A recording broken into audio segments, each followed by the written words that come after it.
ইসলামের মধ্যে একজন সাহাবী, এক জৈনিক ব্যক্তি আমার রাসূলকে জিজ্ঞেস করলেন, ইয়া রাসূলুল্লাহ, ইয়া হাবিবাল্লাহ, নবী গো, ইসলামের মধ্যে সর্বোত্তম ব্যক্তি কে? আমার রাসূল কারীম সাল্লাল্লাহু আলাইহি সাল্লাম ডাক দিয়ে বলেন, ওয়ালা তুতইমু তুআমা ওয়া তাকরাউ সালাম আলা মান আরাফতা ওয়া মান লাম তারিফ। আপনি পরিচিত হোক অপরিচিত হোক, দেখলে আপনি তাকে সালাম দিবেন। সুবহানাল্লাহ কোন।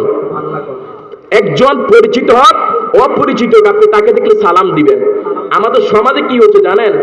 আপনি বিশেষ করে ইমাম সাহেব, খতিব সাহেব, মুয়াজ্জিন সাহেব, এলাকার যিনি সভাপতি, আমাদের সমাজের মধ্যে কিভাবে সৃষ্টি হচ্ছে জানেন? ইমাম সাহেব কে আমি মসজিদে রেখেছি, সভাপতি চিন্তা হলো ইমাম সাহেব আমাকে সালাম দিবে, আমি সভাপতি কখনো সালাম দিব? কথা বলেন না কিল্লাই? এরকম চিন্তা করে না? মনে করেন আমরা তো ইমামতি করেছি, আপনি ইমামতি করবেন বাঘের মতন। কোন সভাপতিকে, সেক্রেটারিকে, ক্যাশিয়ারকে যদি কোন ইমাম সাহেব যদি সালাম না দেন, আমাদের কাছে বলে যে হুজুর মুয়াজ্জিন সাহেবকে এত ভালো মনে করেছে, আমাদেরকে সালাম দেয় না। আরে সে যেহেতু সালাম দেয় না, আপনার মুখের মধ্যে কি কোনো কি সুপারগুলো আছে? কথা বলে সুপারগুলো আছে? উনি যেহেতু সালাম দেয় না, আপনি সালাম দেন, কারণ যে লোকটা সালাম দিবে তার 90 নেকি পাপ, সে 90 নেকি পাবে। আর আপনি সালাম দেন, সালামের প্রশ্ন সৃষ্টি করেন।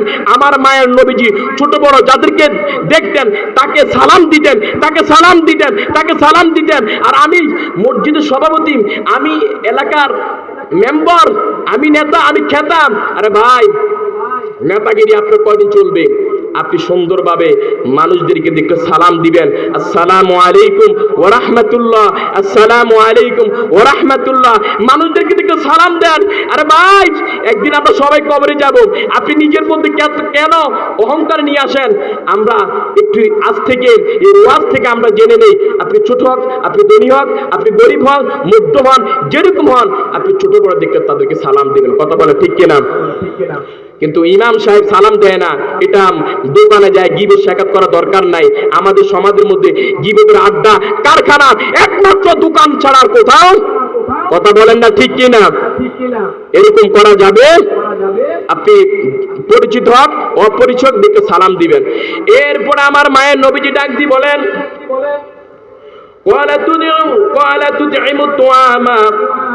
আপনি যদি গরিব বা কোনো মানুষ দেখেন, তাদেরকে দেখলে আপনি খাওয়াইবেন। এখন সমাজের মধ্যে যে খাবার সৃষ্টি হয়ে গেছে, যদি ইমাম সাহেব যদি মুয়াজ্জিন সাহেবকে দাওয়াত দেন, আপনার মনে করেন আমার বাবা যে দুনিয়া থেকে বিদায় নেন, আমার আওলাদ পরিজন যখন দুনিয়া থেকে বিদায় নেন, আমি দেখি 3 দিন পরে মিলাদ পড়ায়া সব মানুষদেরকে দাওয়াত দেই। কিন্তু আমাদের সমাজে যদি এই জিনিসটা প্রচলন খুব ভালো, নবীর মোহাব্বতে বাবার কবর রূহ জন্য মিলাদের আয়োজন করি, কিন্তু একটা ভুল কাজ হচ্ছে, সেটা হচ্ছে গরিবদেরকে আপনি দাওয়াত দিলেন, ধনীদেরকে দাওয়াত দিলেন। দেখবেন মিলাদের সময় যে লোকটা ধনী সে সব সময় গরুর মাংস পায়, খাসির গোশত পায়। কথা বলে ঠিক কিনা? কিন্তু যে গরিবকে আপনি দাওয়াত দিলেন, যে গরিবকে আপনি দাওয়াত দিলেন, ওই গরিবটা ওই খাটের মধ্যে বসে না, ওই নিচের মধ্যে বসিয়া তিনি সে একটা আড্ডি পায়, রুটা তাদের চটপট করে।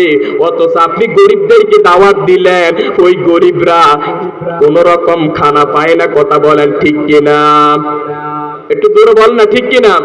মিলাদ যখন আপনি পড়ান, আপনি এলাকার নেতা খেতাম সবাইকে দাওয়াত দিয়ে ঘরের মধ্যে আপনি খাওয়াইতেছেন, অথচ যে গরিবের হক ছিল যে আমার বাবা চলে গেছে, আমি আমার লোকটাকে খাওয়াবো, যেভাবে খাওয়াইলে আমার আল্লাহ খুশি হবেন, আমার রাসূল খুশি হবেন। কথা বলে ঠিক কিনা? আমরা সবাই মিলাদের আয়োজন করবেন, দাওয়াত দিবেন। আমার কাছে একটা রিকোয়েস্ট হচ্ছে, আপনি আপনার প্রিয়জনকে আপনি দাওয়াত দেন, কোনো বাধা নাই। কিন্তু কথা হচ্ছে যে গরিবদেরকে আপনি দাওয়াত দিচ্ছেন, যে গরিবরা বছরে 1 কেজি গোশত পায় না, যে গরিবরা মাসে 1 কেজি গোশত পায় না, আপনি যখন তাকে দাওয়াত দেন, লোকটা যখন দাওয়াত দিলে মনটা চটপট করে। যদি সে ভ্যান গাড়ি যদি চালান, ওই দিন ভ্যান গাড়ি আর চালায় না। যদি সে যে অটো যদি চালান, তার রুহ শুধু কবজ করে কিভাবে আমি আজকে রফিক ভাইয়ের ঘরে যাই একবার